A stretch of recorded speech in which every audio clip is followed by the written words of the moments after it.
বেরিয়ে এলো মিশরের প্রধান কোচকে হলুদ কার্ড দেওয়া এবং সাইড কোচকে লাল কার্ড দেওয়ার আসল রহস্য। ফিফার ক্যামেরা ফাঁকি দিলেও এই রহস্য ধরা পড়েছে মিশরীয় এক সমর্থকের ক্যামেরায়। বিশ্বসেরা ফুটবল বিশ্লেষকরা বলছেন সালাহকে করা ফাউলটি আসলেই ফাউল, কিন্তু রেফারিরা এড়িয়ে গেছেন। ভিআর চেক দিলেই ফাউল নিশ্চিত ছিল। কেন ভিআর চেক দেয়নি রেফারি? মিশরীরা দাবি করছেন তাদের সাথে ষড়যন্ত্র করা হয়েছে। আবার অনেকেই দাবি করছেন ফিফা ও রেফারিদের টাকা দিয়ে কিনে ফেলেছেন স্কালোনিরা। রেফারিদের টাকা দিয়ে কিনা আদৌ কি সম্ভব? এবং সালাহকে করা সহজ ফাউল কে ফাউল না দেওয়া কি কোনো ষড়যন্ত্র নাকি অন্য কিছু? আর এদিকে জনপ্রিয় রিয়েকশন স্টার স্পিডিকে শুধু গণধুলাই ছাড়া যা যা করার সব করে ফেলেছে আর্জেন্টাইন সমর্থকরা। চলুন আর্জেন্টিনা বনাম মিশরের ম্যাচের প্রতিটি কন্ট্রোভার্সিয়াল এবং ভাইরাল ঘটনাগুলো নিয়ে এক এক করে বিস্তারিত জেনে নেই।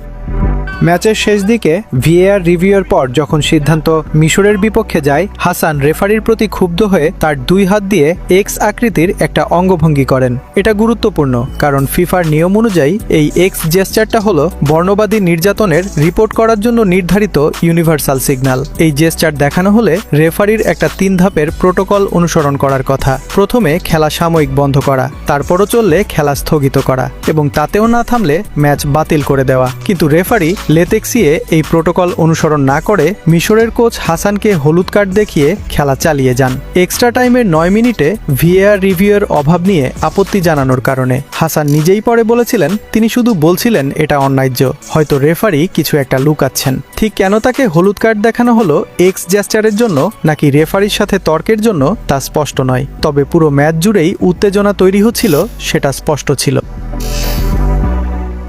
লাল কার্ডটা এসেছিল আলাদাভাবে। ম্যাচের 94তম মিনিটে মিশরের কোচিং স্টাফের একজন সদস্যকে লাল কার্ড দেখানো হয় যখন প্রতিবাদ চরমে পৌঁছায় এবং কিছু দর্শক অভিযোগ করেন ম্যাচ পাতানো হয়েছে বলে ভিএআর এর একটা সিদ্ধান্ত মিশরের বিপক্ষে যাওয়ার পর। তবে লাল কার্ড দেওয়ার বিষয়টি ম্যাচ চলাকালীন সময়ে স্পষ্ট বোঝা না গেলেও ম্যাচ শেষ হওয়ার পর মিশরীয় এক সমর্থকের টুইটারে শেয়ার করা এক ভিডিওতে দেখা যায় রেফারি প্রথমে কার্ড দেখাতে চাননি, কিন্তু যখনই লিওনেল মেসিকে উদ্দেশ্য করে স্লেজিং এবং ম্যাচ পাতানোর অভিযোগ করেন মিশরের এই সাইড কোচ, তখনই তাকে সাথে লাল কার্ড দেখান রেফারি, যা এই ভিডিওতে স্পষ্ট দেখা যাচ্ছে।